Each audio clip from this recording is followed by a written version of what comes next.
The first thing I saw when I walked into the room was the nameplate. It was supposed to be a gesture of respect, I guess. A small brass rectangle, neatly etched, sitting at the edge of a long table where the family had gathered for what they called a reunion. But it didn't say Grandpa. It didn't say Mr. Hayes, or even Father. It said Old Man. That's all. 2 words. Cold. Plain. Stripped of every memory I ever gave them. Old Man. And they were laughing about it. I stood there, coat still on, briefcase in hand, my badge tucked in the inside pocket, untouched. They didn't know who I'd become. They never asked, never cared to. It had been years since I'd come to one of these. And now, standing in the same house I helped build with my father's tools, I felt like a stranger, like I had walked into someone else's living room. The laughter simmered into small talk when they saw me. "Oh, you made it," my nephew mumbled. "We didn't think you'd actually come?" I nodded. Quietly. My seat was at the far end, across from the nameplate. A place no one wanted to sit. A place they saved for the old man. I wasn't always this invisible. There was a time when my name meant something in this house. When little feet used to run into my arms and call me Pops like it had rhythm. When my daughter would call me for advice on her job, her kids, her life. When Sunday dinners smelled like rosemary chicken and not frozen lasagna. But over the years, something shifted. A divorce I didn't choose. A move to the city for work. A few missed birthdays. And just like that, silence. The calls came less often. The grandkids grew, and so did their distance. At first, I thought it was just time and space. But time and space don't mock you with a nameplate. I sat down, tried not to stare at it, tried not to let the heat rise to my cheeks. But every bite of that cold casserole felt like a reminder. You don't belong anymore. I remembered when I used to carve nameplates for fun. Polished wood. Gold lettering. For each grandchild's bedroom. Emily the Explorer. Tyler's Fortress of Solitude. Even Princess Lily's castle, though she was more dirt than tiara. I still have those old plaques in my garage, stacked behind fishing rods and boxes of medals. They don't remember, but I do. During dessert, my brother leaned over and said, "Hey, why don't you tell the kids one of your old war stories? You used to love doing that." I smiled. "I wasn't in a war," I said. He chuckled. "You know what I mean. Those crime cases. The ones with the crazy twists. Remember the one with the pigeon and the diamond ring?" I nodded. Of course. I remembered. That case helped me make detective. But no one here ever asked how I solved it, or how I rose, step by step, to chief inspector. They just liked the funny bits, the punchlines, the parts they could laugh at while ignoring the rest. My youngest granddaughter, Chloe, finally looked up from her phone. She squinted. "Wait, Grandpa, you were like a real cop." I nearly laughed. "Still am. Until next month." She blinked. "Oh, cool." Then back to scrolling. And that was it. That was the big family curiosity. "We'd like to raise a toast," she said. "To family." Everyone mumbled and lifted their glasses. I stayed quiet. She glanced toward me, an afterthought. And to the old man for finally showing up. The words stung, but I stood. I didn't wait for silence. I made it. I reached into my coat pocket, pulled out my badge, and set it beside the nameplate. Then I said, loud and clear, "Chief Inspector Hayes. Reporting." The room fell still. Utensils froze midair. My grandson looked at me like he was seeing me for the first time. "I built this house with my bare hands," I said. "Paid for it with night shifts and beat patrols. Held babies in this room. Buried my parents in that suit closet. But you labeled me old man. Like I'm just a faded photograph." I looked around. at faces that shared my blood but not my memories.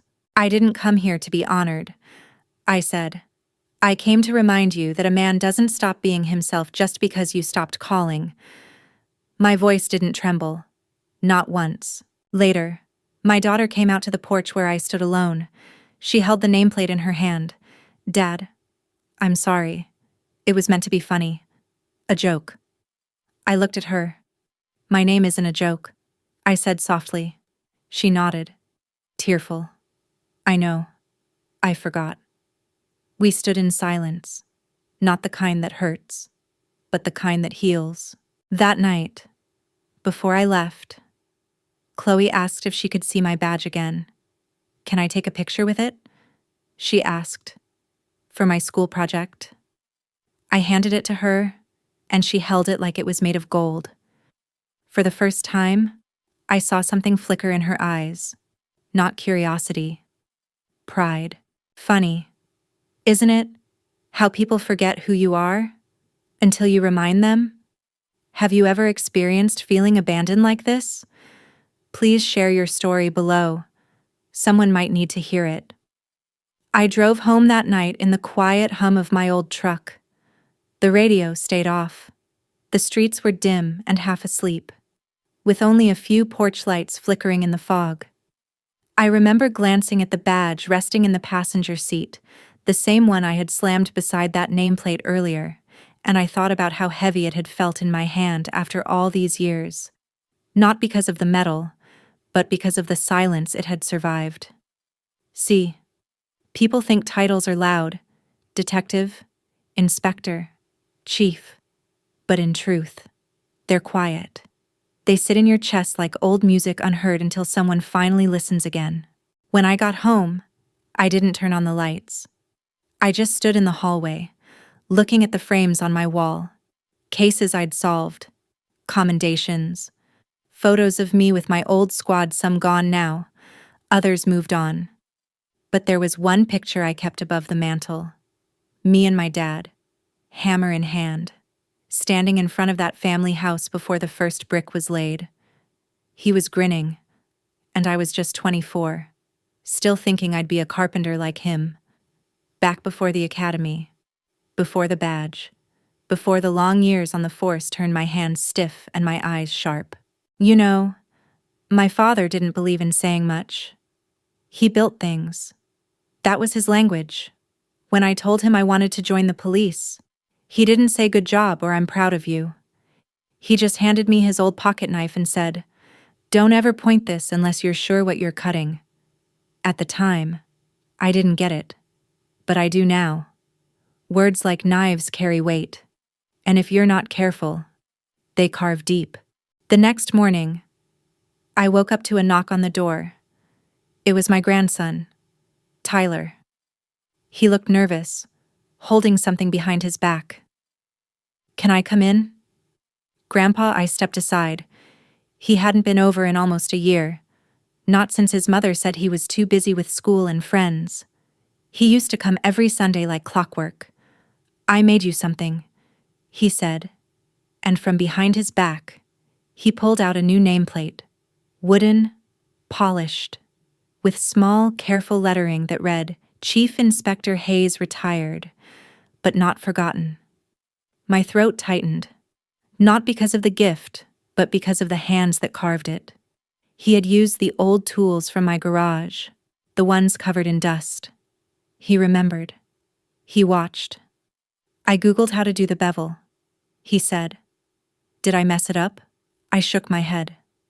"No. Son, you got it perfect." We sat in the living room, and he asked questions. Real questions. "What was your hardest case? Did you ever get scared during raids? Did people ever lie to your face and you just had to take it?" I laughed. All the time. He leaned in like a kid hearing ghost stories around a fire. Then he asked, softly, "Do you regret becoming a cop?" I looked him in the eye. "No. Never." I paused. "But I regret not bringing more of it home, not telling you all the stories, not letting you see how much it cost, and how much it gave." He stayed the whole afternoon. We made grilled cheese like we used to, and when he left, he hugged me tight. "See you next Sunday," he said. Something shifted in me. A small, steady warmth I hadn't felt in years. Later that week, I went to the station to file my final retirement papers. 37 years of service, sealed in a manila envelope. Captain Ramirez greeted me at the desk. "You sure about this?" "Hayes, you're still sharper than half the rookies we've got." I smiled. "My joints disagree." As I was leaving, one of the younger officers, can't be more than 25, jogged up behind me. "Sir," he called. "Sorry, I just wanted to say, I read your old case files during training. The East Point serial arsonist." "That was you." I nodded. He grinned. "That case is legend." "Sir, no one figured out the pattern until you connected the church bells." He extended his hand. "Thank you for your service." I shook it, and for a brief moment, I felt the weight of who I had been. Return. You don't retire from being yourself. That's what I've learned. The badge may go in a drawer, the uniform may gather dust, but dignity, that's a fire that doesn't go out unless you smother it yourself. That Sunday, I returned to the family house. This time, not for a reunion, but because my daughter invited me for lunch. Just her. Me and Chloe.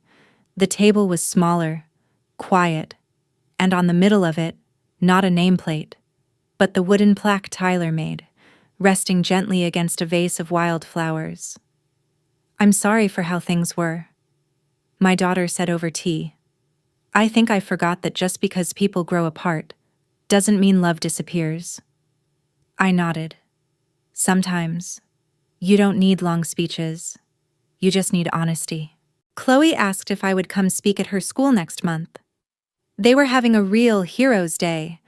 She said she wanted me to talk about the arson case, not because it was dramatic, but because, in her words, you trusted your gut when no one else listened. I hadn't realized she'd remembered that part. It's strange, isn't it? How one small gesture, a nameplate, can hurt like a slap, and another, also a nameplate, can heal like a balm. It's not the object. It's the meaning behind it. The weight of memory, the depth of recognition. You don't have to be famous to matter. You don't need applause to be remembered. You just need one person to see you, really see you. And sometimes, that one person is enough to remind the rest of the world you still have a name. What would you have done in my place? Would you have stayed silent or spoken up like I did? I'd love to hear what you think. Your voice matters more than you know. About a week later, I got a letter in the mail. Not an email, not a text. A real, paper letter folded neatly into an envelope with my name written in clean cursive. It was from Emily, my eldest granddaughter. She used to braid her dolls on my lap and ask me if criminals ever cried. She's 25 now, living across the country. Works in corporate law, a sharp mind, and sharper tongue. I hadn't heard from her in years.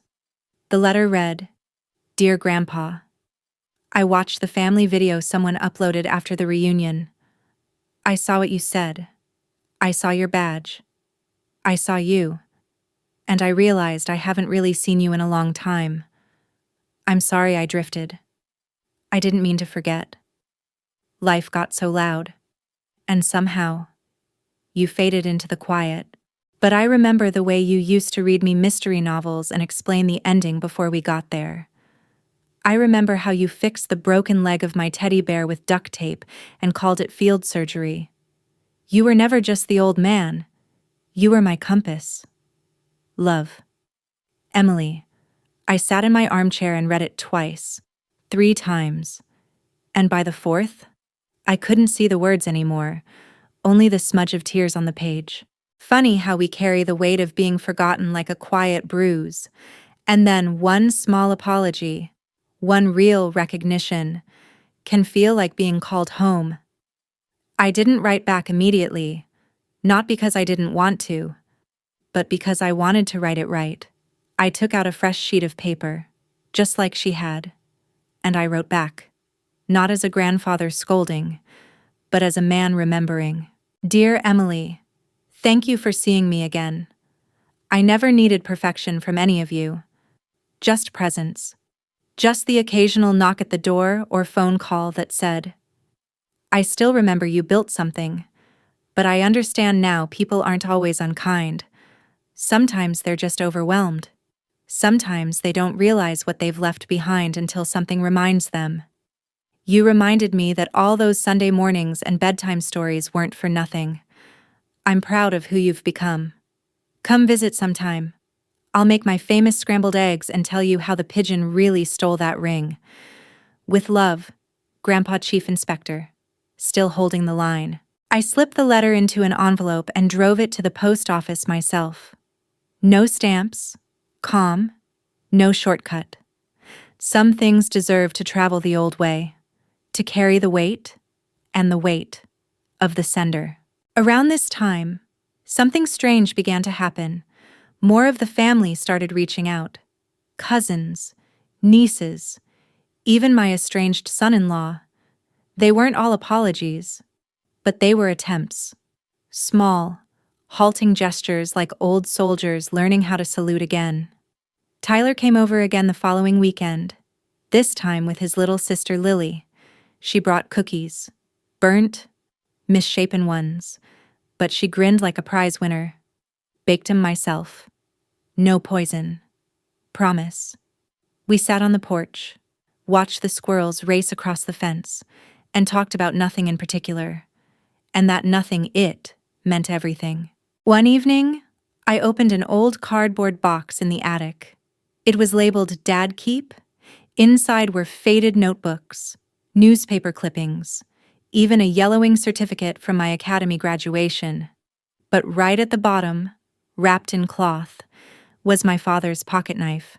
Still sharp, still pointed, still his. I turned it over in my palm, and I thought about what he would say if he saw me now old, gray, and finally retired. Would he nod? Would he smile? Or would he just hand me the knife again and say, still got more to cut through? Son, retirement hasn't made life quieter. It's just shifted the sound. Now, instead of sirens and call-outs, I wake to birds and creaking floorboards. Instead of interrogation rooms, I sit with grandkids asking if crime shows are real. Instead of chasing suspects, I chase memories. But I don't feel forgotten anymore, because I refuse to stay silent, because I reminded them not with anger, but with presence. A few weeks after Chloe's Real Heroes Day, I got a thank you card from her teacher. Said my talk made half the kids want to become detectives. Said I held the room with dignity and quiet power. That made me smile, because dignity doesn't shout. It shows up. They've asked me to speak at the Police Academy graduation next season. I said yes, not for the applause, but because I want the new recruits to know that being seen doesn't come from medals or titles. It comes from living with integrity when no one is watching. Now, the wooden nameplate Tyler made sits at the center of my desk, right next to a photo of me and all the grandkids, taken just last month. Everyone smiling. No phones, no filters, just faces finally turned toward mine. Sometimes, people think being forgotten is the worst pain, but no, being misremembered is worse. Labeled as useless, rewritten as invisible. That's what stings. But if you're still breathing, you can still rewrite the ending. Not for their approval, but for your truth. I think often now about legacy, not in a grand sense, but in the little ways. The way Tyler now holds doors open without being told. The way Chloe asks questions that cut straight to the heart. The way Emily, even across the country, signs her letters, your compass. I think, maybe that's enough. Maybe the strongest mark we leave isn't in stone or salary, but in the way someone hears our name and straightens their back. Just a little. Have you ever felt erased not because you disappeared, but because people stopped looking? How did you remind them of who you are? I'd love to hear it. Sometimes, your story gives someone else the courage to speak up. One morning, I walked into the local diner, the one I hadn't stepped foot in for over 5 years. Used to be my regular spot back when I was on the force. Everyone knew me there. Booth in the corner, black coffee, no cream. But things change. People retire. Familiar faces fade, replaced by strangers behind the counter. I was halfway through my eggs when a young man in an apron came over. He had nervous eyes and a notepad, but his hands were shaking slightly. "Excuse me, sir," he said. "Are you Chief Inspector Hayes?" I looked up. Used to be. Now just Mr. Hayes. He smiled wide. "My dad talks about you all the time. He was in that arson case not as a suspect. I mean, he was one of the first responders. Said you were the one who held the line while everyone else panicked." He paused. "I've always wanted to meet you." That moment stayed with me, not because of praise. I've had more handshakes than I can count, but because someone, outside the family, still remembered the man behind the badge. No jokes, no nameplates, just truth. When you get older, you start to think about how you'll be remembered. But more than that, you wonder who will remember you. Will it be your kids? Your grandkids? Some kid in a diner who heard the right story at the right time, or no one at all. Later that week, I took a walk through the old precinct. It had been remodeled: sleek desks, new chairs, fingerprint scanners, but the weight in the air hadn't changed. In the hallway, there's a wall with plaques for fallen officers.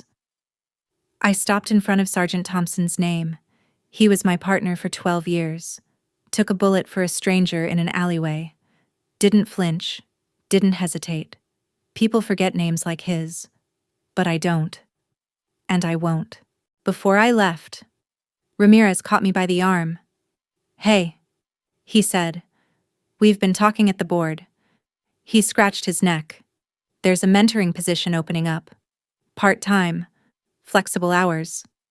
Thought you might want it." I raised an eyebrow. "You offering me a desk again?" He grinned. "No badge, just your brain." I told him I'd think about it. But in truth, my heart had already said yes. That night, I sat at my desk at home and opened a box of old case files. Not official ones, just my personal notes.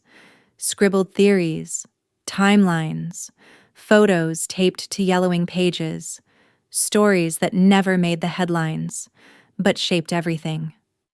I thought maybe I should leave these behind for the kids, not to glorify myself, but to show them that doing the right thing rarely comes with applause, only with peace. I started working with the precinct once a week, just 2 hours at a time. Fresh recruits would bring their case simulations to me, and I'd ask them questions they hadn't thought of yet. Not to show off, but to show them how to think. Don't just look at what's missing. I told one rookie, ask what's wrong with what's there. The lie's always hiding in plain sight. Sometimes I caught them glancing at my hands. They were watching how I held the files, how I traced patterns, how I paused before speaking. That's how you pass on something real, not by preaching, but by letting them watch you be who you are. At home, Tyler had started stopping by even more, not with questions this time, but with updates. "I got an internship at City Hall. I'm thinking about majoring in criminal justice. I told my friend about your pigeon case. He thinks it's better than Sherlock Holmes." I don't say much, but I listen. And when he leaves, I walk into my study and look at the nameplate on my desk. The one he carved. Still smooth, still solid, still mine. A few days before my 70th birthday, Chloe surprised me with a gift. It was a scrapbook. Each page held a letter, from every family member. Some were clumsy, some were tender, but all of them began the same way: "Dear Grandpa Hayes." Even my ex-wife contributed. Hers simply read, "We got a lot wrong. but you always showed up when it counted. That was enough. You see, I don't believe in erasing people. I believe in correcting the story. One letter, one plate, one quiet moment at a time. They asked me recently if I wanted a formal retirement ceremony. You know, speeches, cake, gold watch. I said no, but I did agree to something else. I asked them to install a new plaque at the precinct, not with my name, but with 4 words carved into brass, still holds the line. Because I do, and I will. Even without a badge, even without applause. Life doesn't stop recognizing you just because people do. You just have to remind them, gently, unshakably, without bitterness, just truth. Now, every morning, I drink my coffee with the sun cutting across the curtains.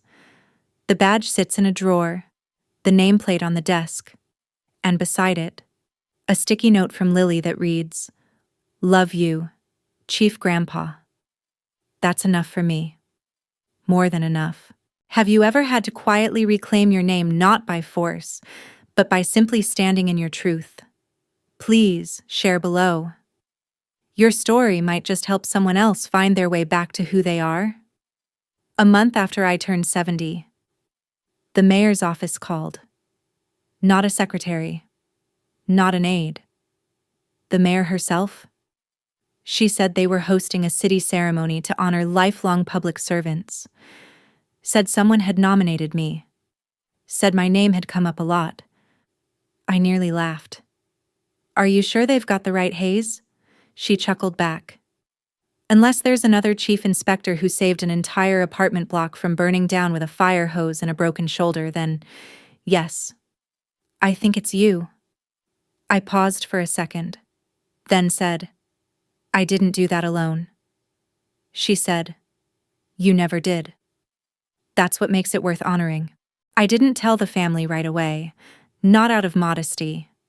No, but because a part of me still hesitated, not about attending, but about standing in front of people again. There's a strange thing that happens when you've been erased, even for a while. You begin to wonder if the echo of your name will sound hollow, if the people clapping even know why they're clapping, if it's too late to matter. But then Tyler walked into the house one evening, out of breath, holding a folded-up city newsletter. "Grandpa," he shouted, "you're on the front page." I raised an eyebrow. The paper still has a front page. He unfolded it and laid it on the table. There I was, not in uniform, not even from a recent photo. Just a candid shot from a precinct fundraiser years ago. I was laughing. My hand on a young officer's shoulder. The caption read, "Still holding the line. Chief Hayes to be honored for a lifetime of quiet service." Quiet service. They got it right. The night of the ceremony, I polished my old shoes and wore the same tie I had worn at my promotion to chief. Not because I wanted to relive the glory, but because the tie still smelled faintly of cedar. My father's cologne. He'd given it to me when I made sergeant. Didn't say much. As usual. Just patted my back and said, "Wear it when you mean it." And that night, I meant it. The auditorium was packed. I sat quietly near the side until they called my name. As I walked to the podium, I didn't feel old. I didn't feel forgotten. I felt centered, like a nail finally hammered all the way in. I scanned the crowd, saw my daughter with tears in her eyes. Chloe was waving a tiny flag. Tyler stood tall in the back, hand over heart. Even Emily had flown in. I spoke slowly, not because of age, but because I wanted each word to land like a stone on still water. I served this city for 37 years, not to be known but to be useful, not to be seen but to see what was broken, to fix what could be fixed, and to bear what couldn't. I paused. Titles fade. So do memories. Sometimes. But what stays is whether you showed up. Whether you stood your ground when it would have been easier to walk away. Another pause. And sometimes, the hardest ground to stand on is at home. among the people who knew you before you became yourself. The applause was quiet at first, not a roar, but a hum of hands, like rain, steady, sincere. Afterward, people came up to shake my hand. Some old partners, some strangers, some kids who just wanted to know if the pigeon story was true. It is, more or less. At the end of the night, as I was walking back to the car, I felt a gentle tug on my sleeve. It was a young man, probably in his 20s, nervous. "Sir," he said, "my dad. He was in one of your classes, at the academy. He said you taught him to think before he drew conclusions." He scratched the back of his neck. "He said you saved his career before it even started." I smiled. "Tell him I'm glad he listened." The young man grinned. "I did too." And just like that, another thread tied. One more reminder that dignity doesn't end. It extends, like light through a cracked door. When I got home that night, I placed the small award they gave me next to the wooden nameplate, not because they matched, but because they didn't. One was official, the other was earned. And I think the nameplate means more, because it came from someone who forgot and remembered anyway. Now, when I walk through my neighborhood, people wave. They don't say "old man." They say, "Good morning, Chief," or simply, "Hayes." Not out of duty, but out of respect. Respect returned is the purest kind, the kind you don't have to beg for, the kind that shows up in quiet gestures, a neighbor shoveling your walk, a coffee left on your step, a thank you card from a girl you've never met who says, "My mom told me you helped her once. Thank you for protecting her when she was scared." These days, I still go to the station once in a while, sometimes to mentor, sometimes just to sit in the back and watch the new recruits bumble their way into clarity. And every time I leave, I touch that plaque on the wall, the one I had them hang without fanfare, the one that says "Still holds the line." Because I do. In small ways, in quiet rooms, in the stillness between who I was and who I still am. It's been almost a year now since that reunion, the one that started with a joke on a nameplate and ended with something I never expected a second beginning. People assume legacy is something you leave behind, but I've learned it's something you carry with you, not on your back, like a burden, but in your voice, in the steadiness of your walk, in the way people whisper your name when they think you can't hear. Every morning, I water the garden behind my house, the same one that sat dry for years while I was too tired or too bitter to bother. But now Tyler helps me plant. Chloe picks weeds. Lily pretends the tomato stakes are microphones and sings songs she makes up on the spot. And in the rhythm of these small rituals, the watering can, the dirt under our nails, the laughter, I feel more seen than I ever did at a podium. Emily called last week. She's pregnant. Her voice cracked when she said, "If it's a boy, I'd like to name him Hayes." I didn't answer at first.